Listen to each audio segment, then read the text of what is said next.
आश्विन मास शुक्ल पक्ष में शरद पूर्णिमा सोमवार को मनाई जाएगी। पंडित यज्ञदत्त शर्मा के अनुसार इस दिन मां लक्ष्मी के चंद्रलोक से भूमंडल पर भ्रमण के लिए आने की मान्यता है। वहीं चंद्रमा 16 कलाओं से युक्त होकर रात्रि में भूमंडल पर अमृत की वर्षा करता है। ऐसे में पूर्णिमा पर खीर बनाकर चांदनी में रखकर मध्य रात्रि को भोग लगाया जाता है।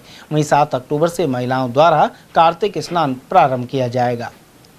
आश्विन मास शुक्ल पक्ष में मनाई जाने वाली शरद पूर्णिमा और चांद पूर्णिमा कल 6 अक्टूबर सोमवार को वृद्धि योग और ध्रुव योग में बड़ी श्रद्धा के साथ मनाई जाएगी।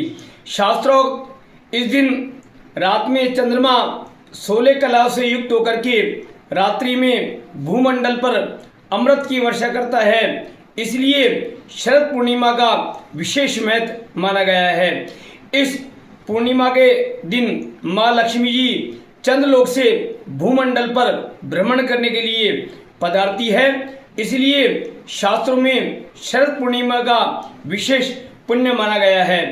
इस पूर्णिमा पर खीर बनाकर के चंद्रमा की चांदनी में रखी जाती है और मध्यरात्रि 12 बजे उस अमृत में खीर का भगवान श्री के भोग लगा करके प्रसाद वितरित किया जाता है।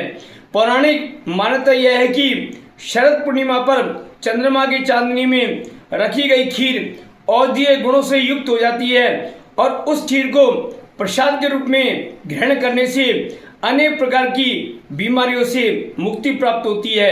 इसलिए शरद पूर्णिमा पर खीर के प्रसाद का विशेष महत्व माना गया है।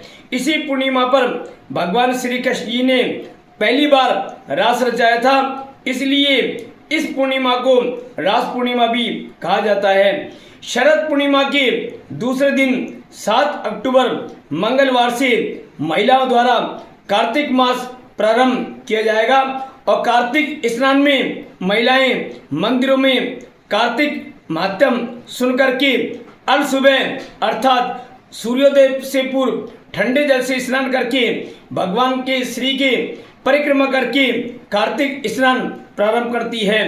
शरद पूर्णिमा के अगले दिन ही 7 अक्टूबर को मंदिरों में श्री सत्यनारायण भगवान का व्रत किया जाएगा और पंजरी का और पंचामृत का भोग लगा करके श्रद्धालुओं को प्रसाद वितरित किया जाएगा।